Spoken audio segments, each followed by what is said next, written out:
샬롬. 오늘은 레위기서 16장 1절로 34절까지의 말씀을 나누도록 합니다. 하나님께 나아가는 자는 죄의 문제를 해결해야 한다고 우리는 15장에서 다루었습니다. 왜냐하면 하나님은 거룩하시고 인간은 죄인이기 때문에 죄를 가지고 하나님 앞에 나아갈 수 없는 존재이기 때문입니다. 그러므로 속죄는 레위기 가장 중요한 주제 가운데 하나라 할 수가 있습니다. 오늘 본문은 속죄에 대하여 기록하고 있는데, 속죄라는 말은 히브리어로 카파르라는 단어입니다. 카파르. 그 뜻은 덮는다라는 뜻이 있습니다. 덮는다.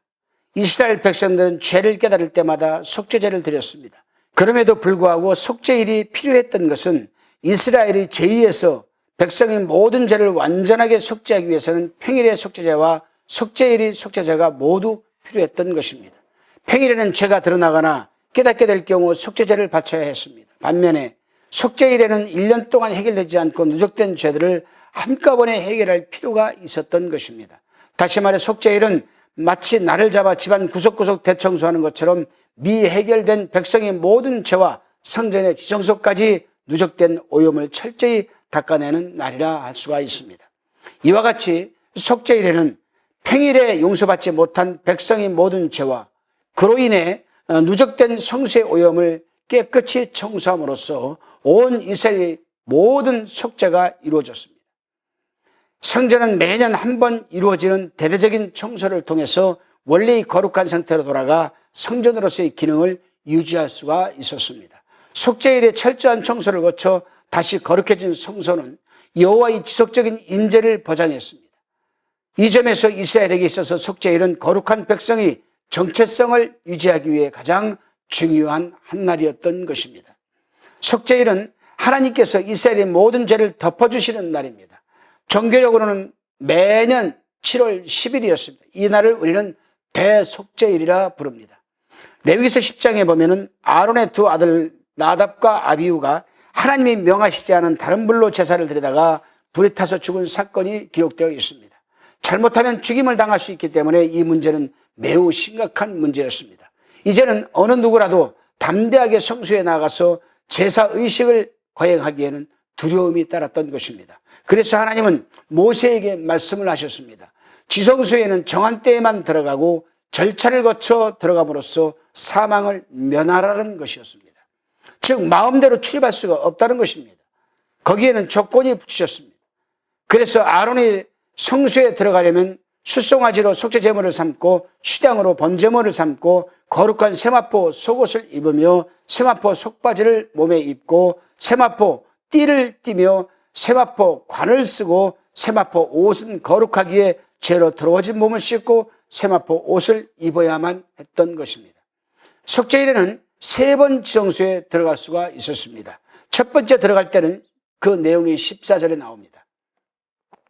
우선 자신의 죄와 가족들을 위하여 숫송아지로는 속죄제를, 수양으로는 번제를 드리도록 하셨습니다. 그리고 위임식 때 입었던 화려한 예복은 벗고 몸을 씻고 희고 깨끗한 세마포 옷을 입어야 했습니다. 이것은 겸손의 표현이자 거룩하신 하나님 앞에 설 자격이 없다는 자각의 표현이었습니다. 하얀 세마포는 겸손과 정결을 상징하는 옷입니다. 아론은 이처럼 먼저 자기 자신과 그 가족을 위한 속죄제의 숫송아지를 드려야 했습니다. 그것은 인간의 죄 때문이었습니다. 두 번째 지성소에 들어갈 때는 숫송아지를 잡아 그 피를 가지고 들어가 손가락으로 속죄소 동쪽에 뿌리고 앞에 7번 뿌립니다. 이렇게 피를 속죄소 위에 뿌리는 것은 십계명의 돌비, 곧 율법의 정죄가 하나님께 상달되는 것을 막아주는 역할을 하기 때문입니다. 속죄소의 피가 우리의 죄를 덮어주고 가려줌으로 언약궤 위 그룹들 사이에 계신 하나님께서 그 피를 보시고 우리를 용서해 주시는 것입니다. 앞에 뿌리는 것은 그 율법의 정죄가 인간을 괴롭히지 못하도록 막아주는 것을 또한 뜻합니다.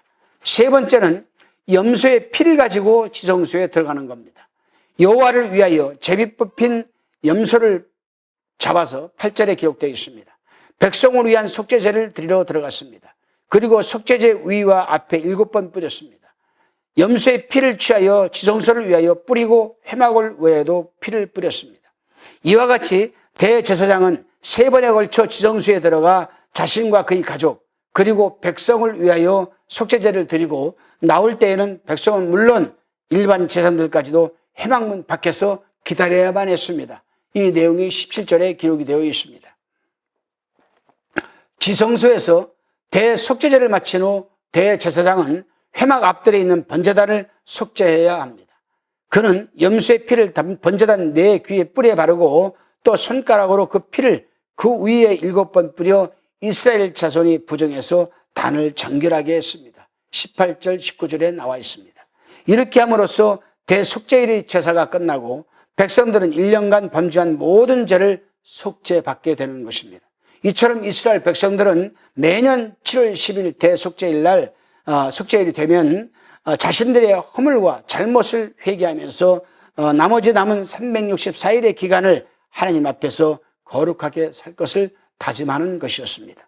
보통 때는 피 뿌리는 것만으로 사람들의 속죄가 이루어진다고 사장은 얘기하고 있습니다. 그러나 속죄일에는 그와 아울러 상징적이면서 현실적으로 죄를 없애는 예식이 거행되었던 것입니다. 곧 백성의 모든 죄를 염소에게 짊어지워서 그 염소를 광야로 내몰아 거기서 죽게 하는 것이었습니다. 피를 뿌리는 것과 염소를 광야로 내버리는 일은 세상 죄를 짊어지고 가신 예수 그리스도의 사랑의 행위를 암시합니다. 그래서 로마서 3장 24절 26절에 보게 되면 이렇게 기록합니다. 그리스도 예수 안에 있는 구속으로 말미암아 하나님의 은혜로 값없이 의롭다 하심을 얻은 자 되었느니라. 이 예수를 하나님이 그의 피로 인하여 믿음으로 말미암는 화목 제물을 삼으셨으니 이는 하나님께서 길이 참으시는 중에 전에 지은 죄를 관가하심으로 자기의 의로우심을 나타내려 하심이니 곧 이때에 자기의 의로우심을 나타내사 자기도 의로우시며 또한 예수 믿는 자를 의롭다 하려 하심이니라. 아멘. 또한 레위기 10장을 배경으로 히브리서 9장 10장이 가르쳐주고 있는 것은 예수께서 십자가에서 자신을 제물로 드려 죽으심으로써 사람이 바치는 모든 제사에 종지부를 찍는 속죄 행위가 이루어졌다는 것을 가르쳐주고 있습니다. 속죄일은 우리의 죄를 대속하기 위하여 죽으신 그리스도를 믿음으로 단번에 죄사함을 받는 것을 상징하는 것입니다. 원죄에 대하여 우리는 그분으로 말미암아 죄사함 받고 하나님께서는 의롭다고 선포하셨습니다. 예수 그리스도로 말미암아 단번에 모든 죄를 사하여 주시는 하나님의 은혜는 놀랍고 측량할 길이 없는 것입니다. 그러나 한 번 모욕한 사람도 발은 더러워질 수 있습니다. 날마다 죄를 자백함으로 깨끗함을 받고 자신의 삶 속에서 죄를 계속 이어지는 믿음의 선순환을 통해 하나님의 뜻을 이루어 가시는 성도들이 되어야 하겠습니다. 기도하시겠습니다. 주님, 그저 감사합니다. 그럼에도 감사합니다. 주님께서 우리의 죄를 위하여 단번에 십자가에 달리사 우리의 죄를 사하시고 그 피로 우리를 거룩하다 하시고 양자 삼으신 것을 감사드립니다. 구원받은 자녀로 이제 하나님의 자녀답게 살게 하시고 거룩하게 살게 하시고 구별되게 사는 하나님의 백성이 되게 하여 주옵소서. 감사드리옵고 예수 그리스도 이름으로 기도드리옵나이다. 아멘.